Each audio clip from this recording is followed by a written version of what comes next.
point, but I don't really think it matters.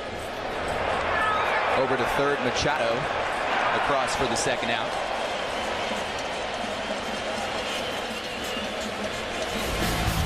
(8-2) Dominican Republic. Wellington Castillo with one of the shots.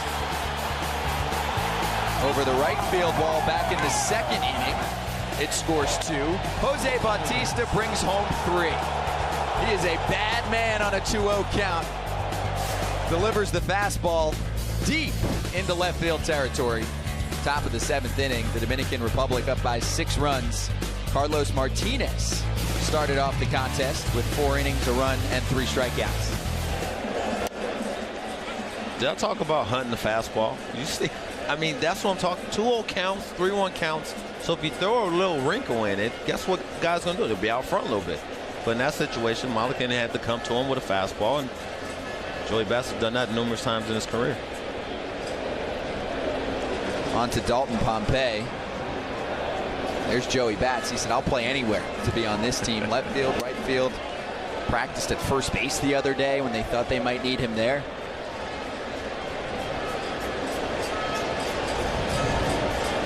And he is one of the most beloved sports figures in Canada, maybe in Canadian history. Longtime member of the Toronto Blue Jays and a longtime power producer, a player that led this team to their first postseason appearance a few years back since the early 90s championship Toronto Blue Jays teams. Yeah, well, I think the one thing that's really good for him, and he literally embraces everything across the board. He loves everything about the Canadian fans. They embrace him. He interacts with them. And when you do that, you know, you're always in favor. They always going to show you love because, to your point earlier in the telecast, there's only one team there, baseball, right? Toronto Blue Jays. And he is the face of that team. A ball and 2 strikes to Dalton Pompey. Swings and misses, and he's got to go to first base. He didn't go initially. That throw to first is off to the side of the bag, and Pompey will be safe at first base. Wellington Castillo couldn't squeeze strike 3, and now it'll be a pest on the base paths for Team Canada. Well, we've seen this early in the game where he missed the ball, and that one right there, he was just trying to, you know, put the glove in position where, you know, he had to show the umpire there was a strike. Should be an error on him. And Pompey gave him a 2-second advantage. He didn't even go to first base right away. Just assumed it was in the glove of Castillo. One thing you really can't do, because Wellington suddenly has to learn a new pitching staff and deal with a new pitcher just about every inning. Not an easy task for any catcher in the World Baseball Classic.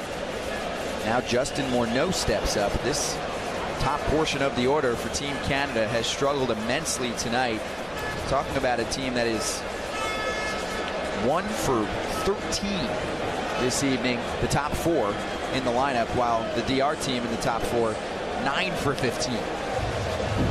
Well, I think from the Canadian side, you know, I won't say this was expected, but the lack of you know, service time will allow their players at big league level.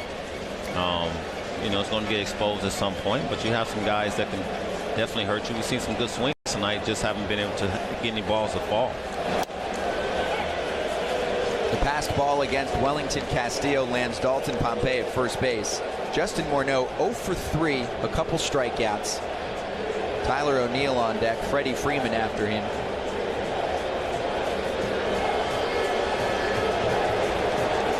Morneau was the first baseman for this team back in 2013. He's in a DH role this time around, so Freddie Freeman can man his usual position with the Atlanta Braves. And there are many names missing from this roster. Veterans like Joey Votto, the 2010 NL MVP. Russell Martin is with the team, but he can't play. Michael Saunders, the outfielder, was huge last time around in this tournament. And then the arms, like James Paxton, a ton of talent, a lefty for the Seattle Mariners. Jamison Tyone was fantastic against Team USA in 2013, and recently bowing out was John Axford. Russell Martin, 11 seasons in baseball, 2 with the Blue Jays, standing next to Nick Pivetta, who's going to pitch the next game for Team Canada. Justin Morneau goes around. And Alex Colomé sits down the side. He is untouched. DR up 8-2 here in the 7th.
Beautiful Miami, Florida, hosting Pool C play of the 2017 World Baseball Classic. On the bay, boats galore. I think Cliff Floyd has tested out every one of them. You better believe I have. That's a party boat right there, baby.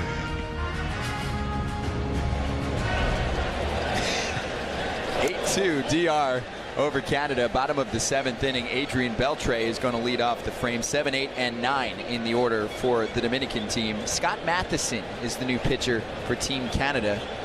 The righty is 33 years old, nicknamed the Goose. Feel free to call him that at any time. And it's 1-0, or make that 1-1 to Adrian Beltre. He'll be entering his 6th season in Japan, a closer for the Yomiuri Giants. Another remarkable comeback story out of the bullpen for Team Canada. Multiple Tommy John surgeries. He was a high-level prospect with the Philadelphia Phillies. Made his major league debut back in 2006 at age 22. Could not stay healthy. Out of Major League Baseball at the age of 27. And suddenly, he's a durable reliever making solid money in Japan. $3 million he'll make this year out of the bullpen. Well, awesome for him. And I think the one thing, you look at that right there, I've dealt with so many injuries over the course of my career, and it's always a battle to come back from. You know, you're always compensating for something else. So for him to go out there and still fight and make a living for himself is awesome. And he still has good stuff. 95 with a good little slider. 2 balls and 2 strikes to Adrian Beltre.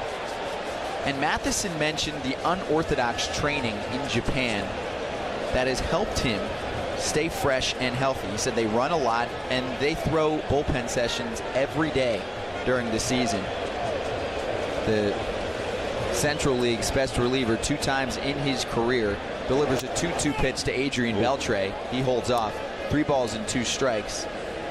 He said that every single game he would throw a bullpen session in the 6th inning to stay loose. Well, you talk about being consistent, one, and then challenging. Something totally different for you is always crucial for guys that's looking to get an advantage. Right? And the advantage for him is, as we get a walk with Beltre, is the fact that it's something that he has to adjust to. Right? And when you adjust to something like that and it becomes something, we all creatures of habit, and you get consistently doing it, and you benefit from it. Guess what? You make $3 million a year, and you earn a living, for a couple more years. And Cliff, in the United States, sometimes we say, "Oh, we're throwing the guys too much." Right. In Japan, they say we don't throw them enough, and it's worked for him. This is Gregory Polanco, the number 8 hitter. And that is big Dellin Betances, a New York native. Polanco drops one into right field, just past Pete Orr. He gave it a good shot. Can't come up with the baseball. And the first 2 base runners reach for the Dominican team. See Gregory, little cutter in on the hands. He get just enough wood on it above the hands, and just a little knock over Orr's outstretched arms. Bat died a hero.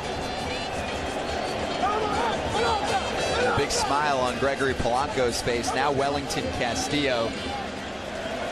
All you poultry fans, this is your matchup. Goose versus Beef Mode, or Beef Wellington is what they called him in Arizona.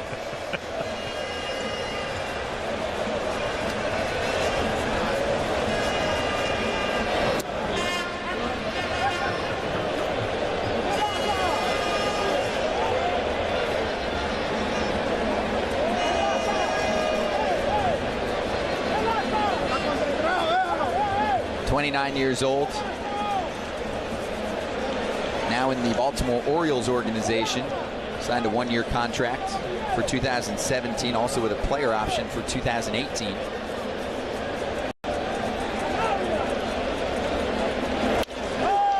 he connects on one hop.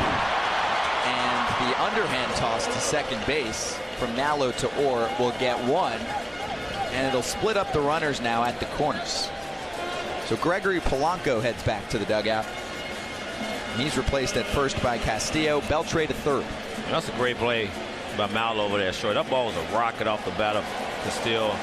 And whether he caught it or it caught him, he stayed in front of it to get the force out of second base. You see the shot off the bat. You got guys Beltre moving in front of him. Still has awareness to get the ball to second over to Orr for the force out. Another turn for Jose Reyes into the glove of Orr, over to first base, and it looks like it knocks off the helmet of Wellington Castillo, enabling Beltre to trot home. And it's a 9-2 advantage for the DR team. Unlucky break. See the bat. Well, we got Castillo off the base. Nice, easy throw. Just throws it. Nothing Orr can do in that situation. You got to get the ball over to Freddie Freeman. Just unfortunate. It is an E4 to score the run off the Heasy. Not Manny Machado. Huh? What you know about off the Heasy? Not a baseball term, but makes sense there. 2 down, a runner at third. Last of the 7th. Machado with a couple of singles in his 4 at-bats.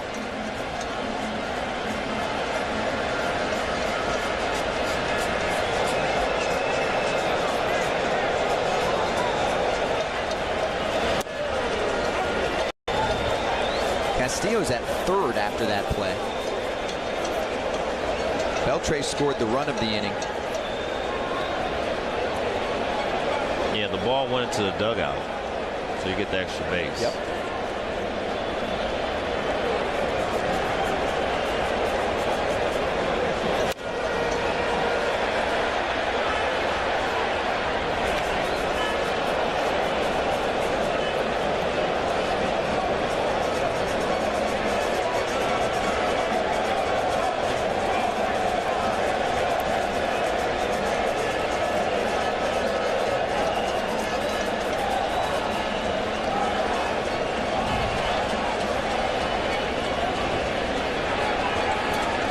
1-2 strikes to Manny Machado. 15th pitch from Scott Matheson misses away.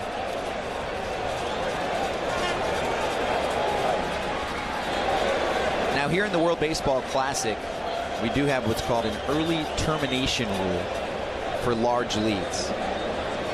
After 5 innings, if the squad is up by 15 runs, it's a done deal.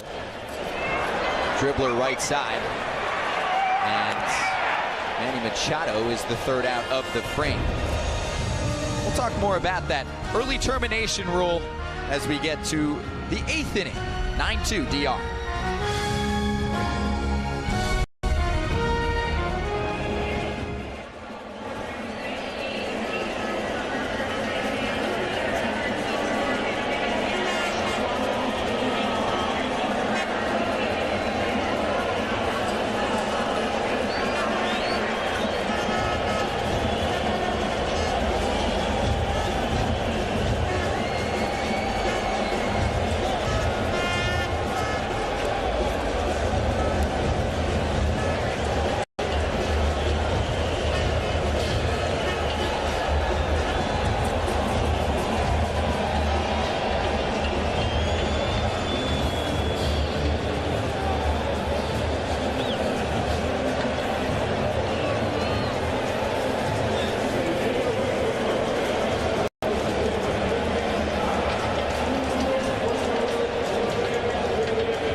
Back in South Florida, great look at Miami.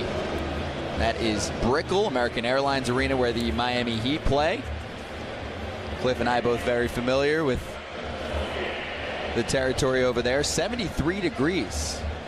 Is this not perfection for a baseball player? At Marlins Park, roof is open. New man on the mound, Dellin Betances, and he will face 3, 4, and 5. Tyler O'Neill, Freddie Freeman, and Eric Wood. Canadians down by 7 runs in the 8th inning.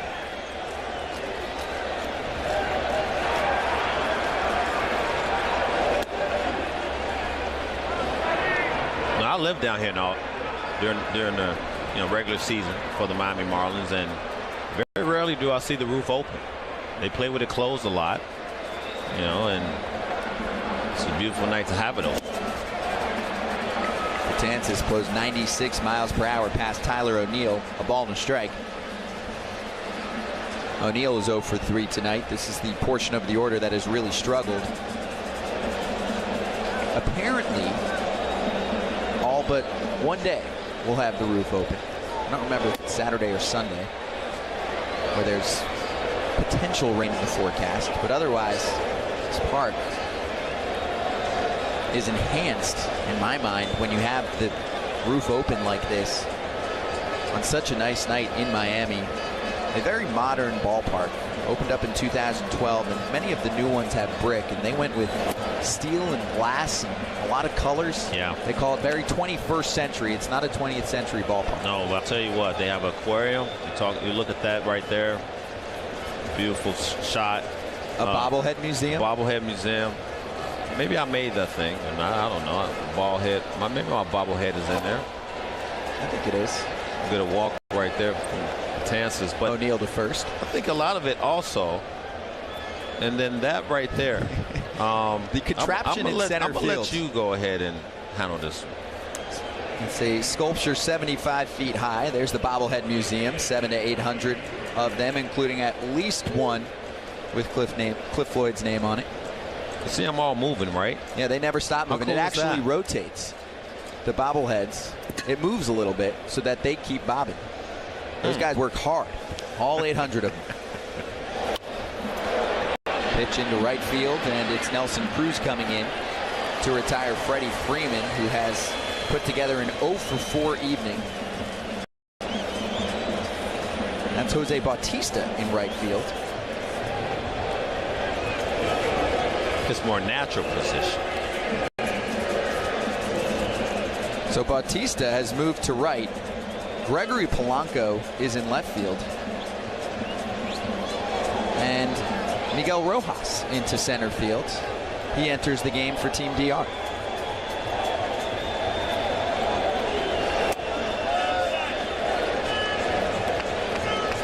So Nelson Cruz is out of the game. This is Eric Wood following the Freeman flyout.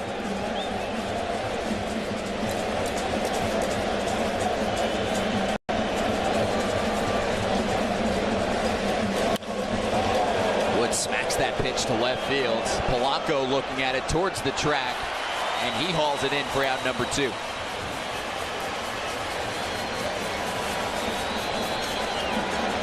And that is the position that Gregory Polanco will play during the 2017 campaign. He moves from right to left.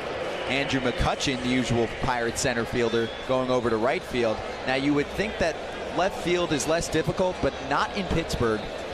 That is the biggest left field territory in Major League Baseball. A ton of ground to cover. Starling Marte did it so well as Gold Glover, and he will move to center field this year for the Pirates and also play some center for Team DR in this tournament. Yeah, a lot of movement with the Pirates, with them believing that Andrew McCutchen is now better suited for a corner spot. But I think when you look at the youth of Marte and Polanco, it was a good move for the organization moving forward, and you can't knock Neil Huntington for making that move.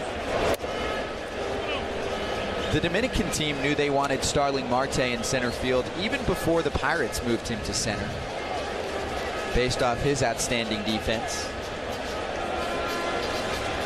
There's Polanco.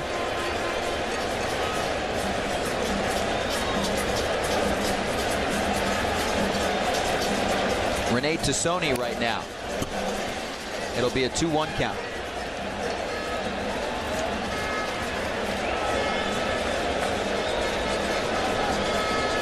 Two hits for Tassoni.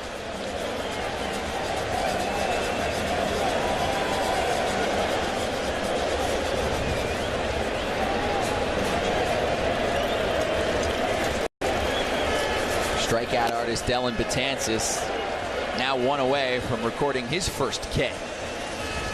A career high 15.5 strikeouts per 9 innings in 73 appearances last season. That is a ridiculous number.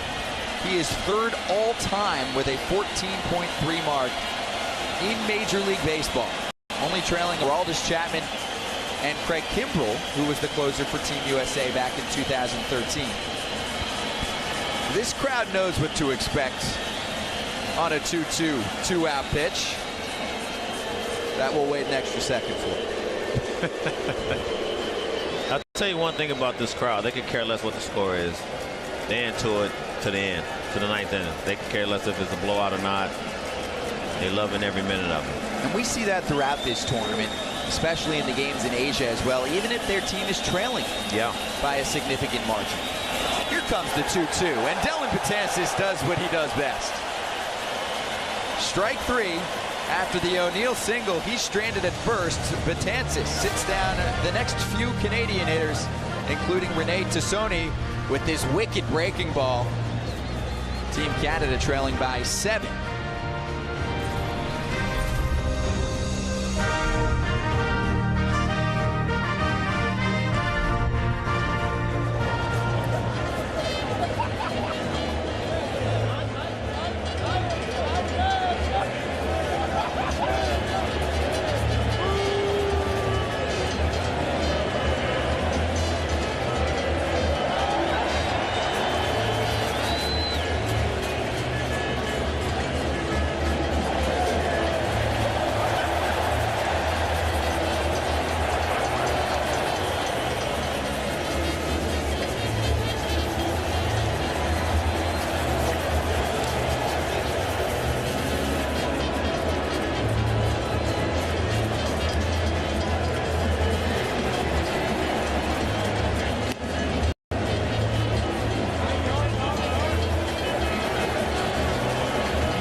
All right.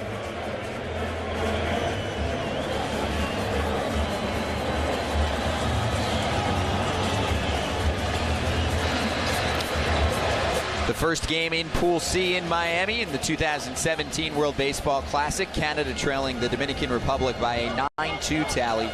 6 hits for the Canadians, 15 for the DR as they face Rowan Wick, who enters the game for Ernie Witt's club.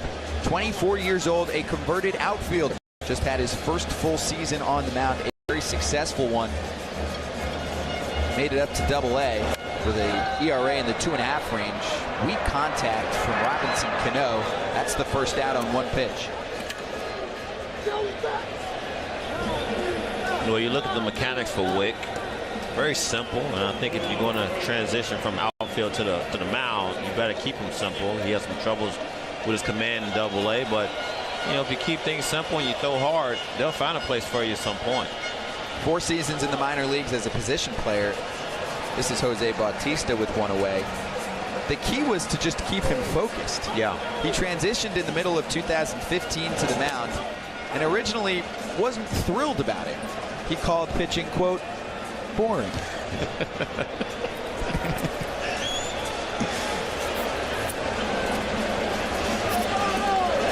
Joey Bats coming off the 3-run home run back in the 6th. Well, tell you what about boring. If you don't hit, you don't have a job. Sitting on the couch is boring too. You know what's fun? Making money in the major leagues.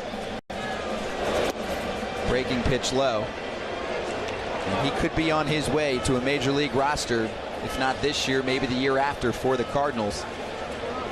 An organization that knows how to switch position players to the mound.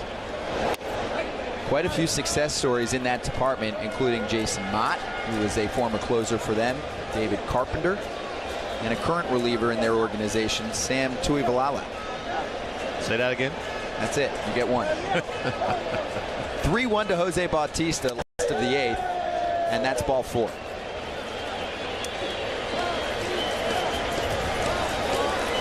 We will do this again tomorrow evening, 6 o'clock Eastern. The United States starts up their tournament play against Team Colombia. It is not going to be a simple task. Colombia making their first World Baseball Classic appearance as a nation. They earned it via a qualifying round win.